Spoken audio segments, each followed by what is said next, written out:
Hello everyone and welcome. Thank you for being here today with me on Storytime 365. My name is Barbara and today I have the book called Oh No Bear. I like this story a lot because it's not just a hibernation story, but it's a book about friendship and generosity as well. This is a story that's been written and illustrated by Joanne, Partis. And my apologies to the author-illustrator if I've unintentionally mispronounced your name.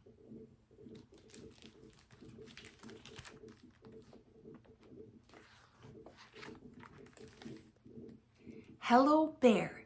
Bear has woken up and he is hungry.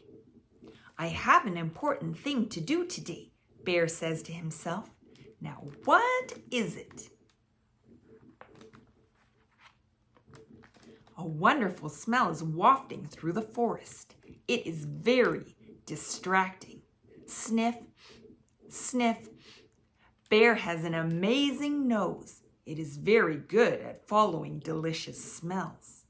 And delicious smells like this can only mean one thing: food. Hello, Bear. It's Rabbit and her friends. They're very busy digging up carrots. What an enormous pile! Try a carrot, offers Rabbit. Well, if you insist, says Bear. This one is good, Bear says to himself with a nibble. And this one is particularly carroty. And I'll just have a little taste of this one. Oh no, Bear!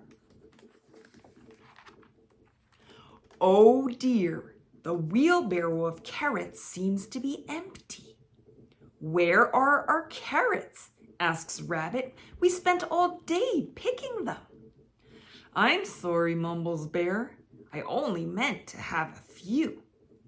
Bear looks at the fields of carrots waiting to be picked, but before he can think of a very helpful idea, his nose begins to tingle. Another wonderful smell is wafting past. Bear forgets all about helping poor Rabbit and sets off after it. Be careful where you're stepping, Bear. Hello, Bear, says Squirrel. She's been very busy picking tasty acorns with her friends. To a bear with a hungry tummy and an amazing nose, acorns smell fantastic. Would you like to help us pick some? Asks Squirrel. You can try some too. Yes, please, says Bear eagerly. He munches happily. It is hard to say much with a large mouthful of tasty acorns.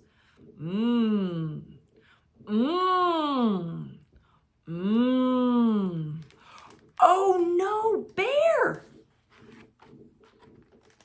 Oh dear, it happened again. You were supposed to fill up the baskets, not your tummy, grumbles Squirrel. It is incredible how many acorns will fit in a hungry bear's tummy. I'm sorry, says Bear. Maybe I could help you find some more acorn trees? Bear looks around, but sniff. It's very hard to concentrate when sniff. Another tempting smell comes drifting through the trees. Hello, Bear, waves Beaver. Look at the big fish I've caught for my dinner. I won't eat Beaver's fish, Bear says to himself. He is sure that he can resist eating the food this time. Have a little taste if you like, shouts Beaver.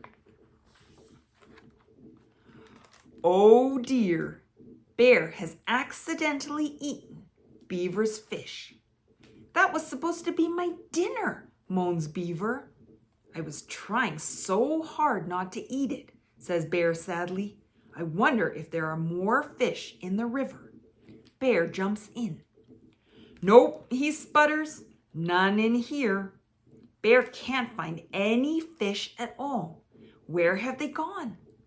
I'm sorry, Beaver, says Bear gloomily. I ate the only fish in the whole river. Time to get going. Bear thinks. Poor Bear. Things really haven't gone right today at all. I shouldn't have eaten Beaver's fish, says Bear to himself, rubbing his rather large belly. Or Squirrel's acorns, or Rabbit's carrots. What if Bear's friends are angry with him? And what if they go hungry all winter? I will go right back to my cave to do some extra hard thinking, yawns Bear, suddenly feeling very sleepy. I will think of a way to make all my friends happy again. But when he gets home, Bear can't squeeze through the front door. Bear is very confused. He's sure he lived here this morning. Poor Bear. He is wet and tired and full, and now his house is the wrong size too. He squeezes and wriggles, but it's no good. He just won't fit. I'm stuck, he cries. He really is a sad bear. But who's this coming through the forest? Hello, Bear, call his friends. We've come to thank you. You dug up all these carrots, says Rabbit, and bumped the trees to make the acorns fall, says Squirrel. And you caught all the fish in the river, says Beaver. Bear waves his legs in reply. He feels a little silly as his friends have to talk to his bottom. Now let us help you, says Rabbit kindly. They heave and they push until pop! Bear is in. It is the right house after all. Thank you, everyone, smiles Bear sleepily. Did I really help all of you, even though I ate your food? You really did, says Beaver. And you always eat a lot when it's time to hibernate, adds Squirrel. Hibernate, yawns Bear happily. That's the important thing I have to remember to do. Good night, Bear. See you in the spring.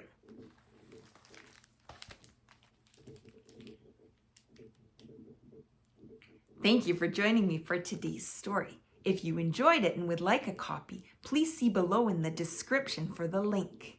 Please remember to like and subscribe, and I hope to see you tomorrow for another story. Bye for now.